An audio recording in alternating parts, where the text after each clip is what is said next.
நம்மளோட ஒரு சாதாரண சேவிங்ஸ் பேங்க் அக்கவுண்ட் நமக்கு ஒரு பெரிய டாக்ஸ் நோட்டீஸ் வரதுக்கு காரணமா இருக்க முடியுமா? ஆமாங்க, முடியும். உங்க வங்கி பரிவர்த்தனைகள் எப்படி இன்கம் டாக்ஸ் டிபார்ட்மெண்டோட கவனத்துக்கு போகுது, இதுல இருந்து நாம எப்படி பாதுகாப்பா இருக்கலாம்னு இந்த முழுமையான விளக்கத்துல பார்க்கலாம் வாங்க. சரி, ஆரம்பிக்கிறதுக்கு முன்னாடி ஒரு சின்ன டிஸ்க்ளைமர். இந்த விளக்கத்தில் உள்ள உள்ளடக்கம் கல்வி மற்றும் தகவல் நோக்கங்களுக்காக மட்டுமே. திரும்பவும் அதே கேள்விக்கே வருவோம். நம்மளோட ஒரு சிம்பிள் சேவிங்ஸ் அக்கவுண்ட் நமக்கு ஒரு டாக்ஸ் நோட்டீஸ் வர வைக்க முடியுமா? பதில் நிச்சயமா முடியும். ஆனா அது எப்படி நடக்குது, அதுக்கு பின்னாடி இருக்கிற சிஸ்டம் என்ன, அதை நாம முதல்ல புரிஞ்சுக்கணும். வாங்க பார்க்கலாம். விஷயம் உங்க அக்கவுண்டோட பணப்பாதை, அதாவது இன்கம் டாக்ஸ் டிபார்ட்மெண்ட் உங்க டிரான்சாக்ஷன்ஸை எப்படி பாக்குதுன்னு தெரிஞ்சுக்கலாம். பாருங்க, நம்ம சேவிங்ஸ் அக்கவுண்ட்ங்கிறது வெறும் சம்பளம் வாங்கி பில் கட்டுறதுக்கான இடம் மட்டும் இல்ல. அது நம்மளோட நிதி பழக்க வழக்கங்களை பதிவு செய்யற ஒரு டிஜிட்டல் டைரி மாதிரி. சரி, அப்போ அவங்களுக்கு எப்படி நம்ம எல்லா டிரான்சாக்ஷன்ஸும் தெரியுது? அதுக்கு தான் ஏஐஎஸ், அதாவது ஆனுவல் இன்ஃபர்மேஷன் ஸ்டேட்மெண்ட்னு ஒன்னு இருக்கு. இது ரொம்பவே முக்கியமான ஒரு விஷயம்.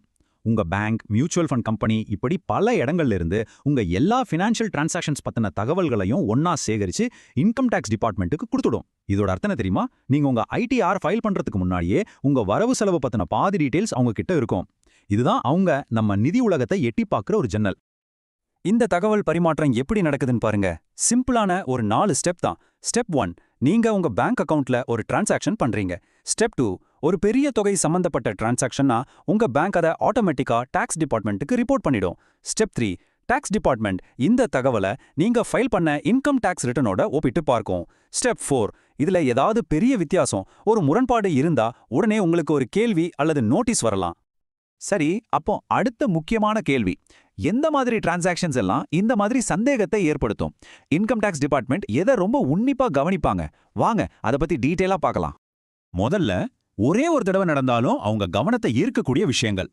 திடீர்னு ஒரு பெரிய தொகையை கேஷா டெபாசிட் பண்றது, ரொம்ப நாளா யூஸ் பண்ணாத ஒரு அக்கவுண்ட்ல திடீர்னு லட்சக்கணக்கில் பண பரிவர்த்தனை நடக்கிறது, உங்க அக்கவுண்ட்ல இருந்து ரொம்ப பெரிய தொகைக்கு கிரெடிட் கார்டு பில் கட்டுறது, அப்புறம் எந்த விளக்கமும் இல்லாத சொத்து சம்பந்தப்பட்ட பண பரிமாற்றங்கள், கடைசியா நீங்க கணக்குல காட்டாத வட்டி வருமானம் அல்லது டிவிடெண்ட் வருமானம். இது எது நடந்தாலும் உங்க வருமானத்தோட பொருந்தலனா உடனே கேள்வி வரும். சில சமயம் ஒரே ஒரு பெரிய டிரான்சாக்ஷன் மட்டும் பிரச்சனை இல்ல, நம்மளோட பழக்க வழக்கங்களும் கூட கவனிக்கப்படும். அதாவது பல சின்ன சின்ன கேஷ் டெபாசிட் பண்ணி அது மொத்தமா ஒரு பெரிய தொகையா மாறுறது, அடிக்கடி எந்த காரணமும் இல்லாம பெரிய தொகையை கேஷா வித்ட்ரா பண்றது, தொடர்ந்து மத்தவங்க அக்கவுண்ட்டுக்கு பணத்தை டிரான்ஸ்ஃபர் பண்றது, முக்கியமா நீங்க கணக்கு காட்டுற வருமானத்தை விட உங்க செலவுகள் ரொம்ப அதிகமா தெரியுது. இதெல்லாம் ஒரு சந்தேகத்துக்கான பேட்டர்னை உருவாக்கும். இப்போ நிறைய பேருக்கு ஒரு சந்தேகம் வரும். ஒரு 10 லட்சம் ரூபாயை ஒரேடியா டெபாசிட் பண்ணாதானே பிரச்சனை, அதையே 50,000 பிரிச்சு போட்டா தப்பிச்சிடலாமேன்னு நினைப்பாங்க. ஆனா உண்மை என்னன்னா அப்படி செய்யவே முடியாது. ஏன்னா இன்னைக்கு இருக்கிற சிஸ்டம்ஸ் ஒரு வருஷத்துல நடந்த மொத்த டிரான்சாக்ஷன்ஸையும் அதோட பேட்டர்னையும் தான் பார்க்கும். நீங்க இப்படி பிரிச்சு போட்டா அது தப்பிக்க உதவாது, உல்டாவா இன்னும் அதிக சந்தேகத்தை தான் ஏற்படுத்தும். சரி, இவ்ளோ நேரம் பிரச்சனைகளை பத்தி பேசிட்டோம். இதெல்லாம் கேட்டு பயப்பட வேண்டாம், இதுக்கு தீர்வு இருக்கு. இப்போ நாம எப்படி எந்த மன அழுத்தமும் இல்லாம கரெக்டா இருக்கலாம்னு பார்க்கலாம். அதுக்கான ஒரு சிம்பிளான சரிபார்ப்பு பட்டியல் தான் இது. ரொம்ப சிம்பிளான 4 விஷயம் தான். 1, உங்க அக்கவுண்ட்டுக்கு வர்ற பெரிய தொகைகளுக்கு சரியான ஆவணங்களை வச்சுக்கோங்க. அது கிஃப்டா வந்திருந்தா கிஃப்ட் டீட், கடனா வாங்கியிருந்தா லோன் பேப்பர்ஸ். 2, உங்க எல்லா வருமானத்தையும் மறைக்காம கணக்கு காட்டுங்க. சின்ன பேங்க் வட்டியா இருந்தாலும் சரி, டிவிடெண்டா இருந்தாலும் சரி, எதையும் விடாதீங்க. 3, உங்க பர்சனல் அக்கவுண்ட்டையும் பிசினஸ் அக்கவுண்ட்டையும் ஒன்னா குழப்பிக்காதீங்க. ரெண்டையும் தனித்தனியா வச்சுக்கோங்க. 4, இது ரொம்ப முக்கியம், உங்க பேங்க் அக்கவுண்ட்டை மத்தவங்க அவங்களோட பண பரிவர்த்தனைக்கு பயன்படுத்த அனுமதிக்காதீங்க.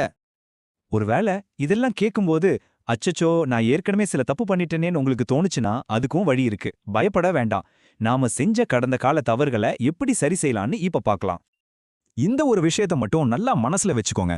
நாமளே முன்கூட்டியே செயல்படுறதும் வெளிப்படையா இருக்கிறதும் தான் பிரச்சனைகளை சுலபமா தீர்க்கும். அது மட்டும் இல்லாம அபராதங்கள் அதிகமாகறதையும் தடுக்கும். தப்பா மறக்க நினைக்கிறத விட அதை ஒத்துக்கிட்டு சரி பண்றது தான் புத்திசாலித்தனம். அப்போ எப்படி சரி பண்றது? முதல்ல, இன்னும் டைம் இருந்துச்சுன்னா உடனே ஒரு ரிவைஸ்ட் ஐடிஆர் ஃபைல் பண்ணுங்க. 2வது, உங்க வருமானம் சம்பந்தமா ஒரு அப்டேட்டட் கணக்கீட்டை தயாரா வச்சுக்கோங்க. 3வது, ஒருவேளை உங்களுக்கு நோட்டீஸ் வந்துட்டா அதுக்கு தெளிவான சரியான ஆதாரங்களோட பதில் கொடுங்க. கடைசியா, உங்க ஏஐஎஸ் ஸ்டேட்மெண்ட்ல ஏதாவது தப்ப பார்த்தா நீங்க விடுபட்ட வருமானத்தை உடனே தெரிவிச்சிடுங்க. சரி, இந்த முழு விளக்கத்திலிருந்தும் நாம கத்துக்க வேண்டிய ஒரே ஒரு முக்கியமான விஷயம் என்ன? நிதி இணக்கத்தோட அடிப்படை கொள்கை என்ன? அது இதுதான். தெளிவும் சரியான பதிவுகளும் தான் உங்களுடைய மிகப்பெரிய பாதுகாப்பு. உங்க ஒவ்வொரு பெரிய டிரான்சாக்ஷனுக்கும் உங்ககிட்ட ஒரு தெளிவான விளக்கமும் அதுக்கான ஆதாரமும் இருந்துட்டா நீங்க எதை பத்தியும் கவலைப்பட தேவையில்லை. இதுதான் இதுல இருக்கிற கோல்டன் ரூல். இந்த விளக்கத்தை முழுசா பார்த்த பிறகு நீங்க உங்க வாழ்க்கையில கடைபிடிக்க போற ஒரு நல்ல நிதி பழக்கம் என்னன்னு நினைக்கிறீங்க? மறக்காம உங்க பதில கமெண்ட்ஸ்ல சொல்லுங்க. நீங்க சொல்றது மத்தவங்களுக்கும் ஒரு இன்ஸ்பிரேஷனா இருக்கலாம். இது மாதிரி இன்னும் நிறைய பயனுள்ள மார்க்கெட் செய்திகள் மற்றும் கல்வி சார்ந்த தகவல்களுக்கு நம்ம M2M திருச்சேனலுக்கு மறக்காம சப்ஸ்கிரைப் பண்ணுங்க. மறுப்பு: இந்த வீடியோவில் உள்ள உள்ளடக்கம் கல்வி மற்றும் தகவல் நோக்கங்களுக்காக மட்டுமே. நான் செவியில் பதிவு செய்யப்பட்ட ஆய்வாளர் அல்லது முதலீட்டு ஆலோசகர் அல்ல. எந்த ஒரு முதலீட்டு முடிவுகளையும் எடுப்பதற்கு முன் உங்கள் சொந்த ஆராய்ச்சியை மேற்கொள்ளுங்கள் அல்லது உங்கள் நிதி ஆலோசகரை அணுகவும். இந்த வீடியோ தரகு நிறுவனங்கள் போன்ற மூன்றாம் தரப்பு ஆதாரங்களிலிருந்து வரும் செய்திகள் அல்லது கருத்துக்களை புகாரளிக்கலாம், ஆனால் இது அவர்களின் கருத்துக்களுக்கான ஒப்புதல் அல்ல.